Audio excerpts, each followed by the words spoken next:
Hello, class. So here we are in week 10. Wow, here we are. And there are a couple things I wanted to talk about. First of all, just a friendly reminder that you have 2 posts due tomorrow. One is on, let me look real quick, chapter 10. The other one is on your details for the short on Sunday. The short on Sunday is your 6th short so far this semester, and it is on the medieval era, the Renaissance, Shakespeare, Chaucer, William the Conqueror, all that good stuff, the Crusades, whatever you're interested in.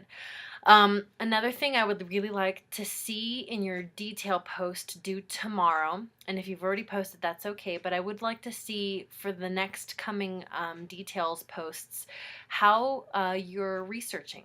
So far, the textbook has spent a lot of time on what are appropriate methods of research and how to research and where to get your information and how to validate a source. So I'm really curious to see where you're getting your research.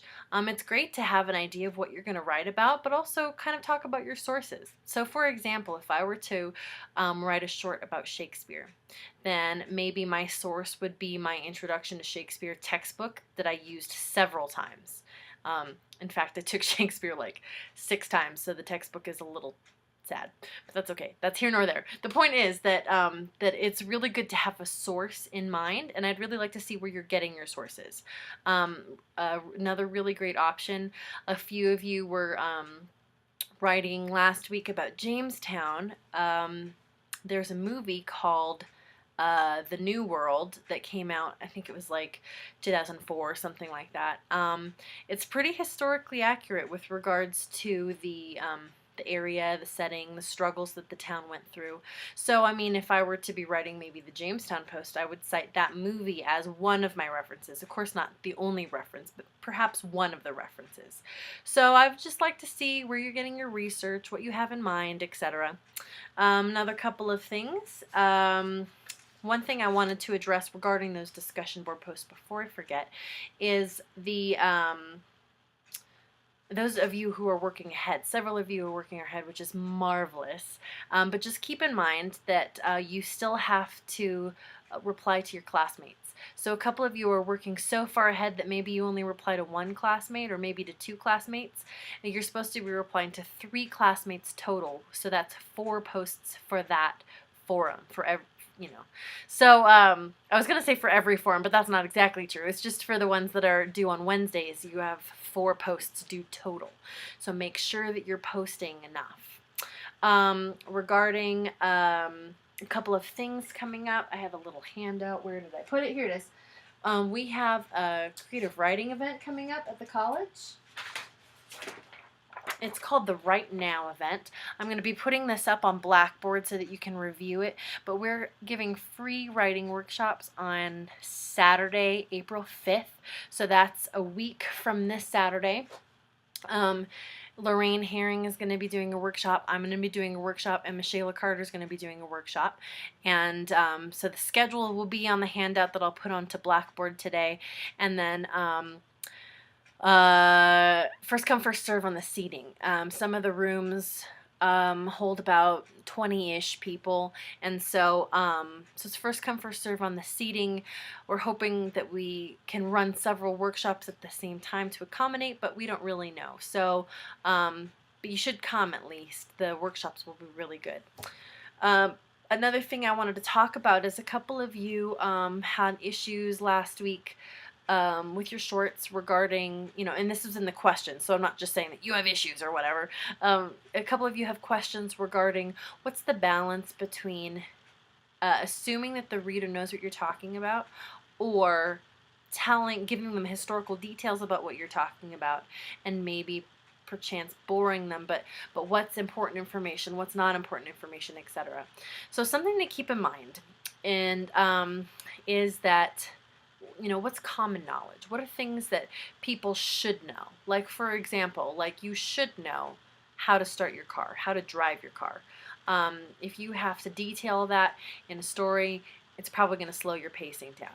right? So that's common knowledge. But when it comes to maybe the history of Lewis and Clark, we know that Lewis and Clark explored the West. We may not know the finite details of Lewis and Clark exploring the West. That might be the point of your short, is to talk about Lewis and Clark exploring the West.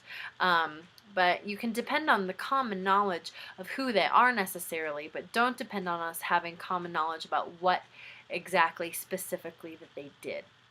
Now, another thing, so say for example that I have a working knowledge of Benjamin Franklin, right? And so you're going to tell me a story about Benjamin Franklin in your short, and you're assuming that the reader doesn't have a lot of working knowledge about Benjamin Franklin, so you're going to give your own little mini biography of him at the beginning of your short. Well, for somebody like me who might have a working knowledge of Benjamin Franklin, I'm going to be bored and I'm going to want to skip that paragraph because I'm going to think that I know everything about that paragraph. Does that make sense? So you have to find a very finite balance between the two. If I don't have a working knowledge of Benjamin Franklin, then yeah, that paragraph would be beneficial, but you have to assume that your reader is both smarter than you think they are, and you have to assume that they're ignorant about some details. So find a finite balance. Maybe you'll have a line about Benjamin Franklin in between dialogue to at least get the reader caught up so that they have enough information to get through the scene, but not so much information that they're weighed down and they're bored and they want to skip. So that was one thing I wanted to talk about. And then one last thing.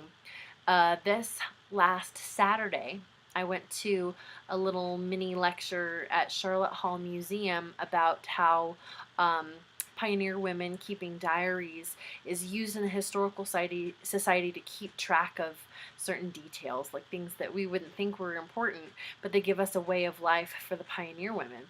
Very interesting lecture, and it was free. It was fantastic. But I just wanted to encourage you all to kind of plug in to the community around you and see what resources you have around you. You might not be writing a story about pioneer women now, but that doesn't mean that you won't later, or that doesn't mean that you won't be writing something that could also depend on the knowledge that you acquire at that lecture. So I've emailed the archivist at the Charlotte Hall Museum and asked her if there's going to be any more similar workshops so that I can tell you about them. In the meantime, I don't have information about that, but I just wanted to encourage you to keep your eye out in the local area and see if there's anything that is interesting to you, anything that you could plug into your knowledge. You know, take free classes. There's a website called Coursera.com. If you have the time, you might want to think about taking a free class, or, you know, like watching YouTube videos. Research can come in really interesting ways, and it's not just like the boring nuts and boltsy kind of research, but it's the inspiration to write a creative story that maybe you wouldn't have thought about before. I know I certainly came away with plenty of ideas. So I just wanted to have a little note about that. Aside from that, all of your work is graded up to this point. Yay! Took forever, but it's done! So be sure to check out the grade book. I have comments back from your stories. The way you access that is you'll click on My Grades, you'll click on the assignment, and then you can see a document that I link onto there. So you'll be able to see all of that. You'll be able to see the grades for the discussion board posts all the way up through Sunday. And I think that's about it. Be sure to let me know if you have any questions, and we'll see you soon.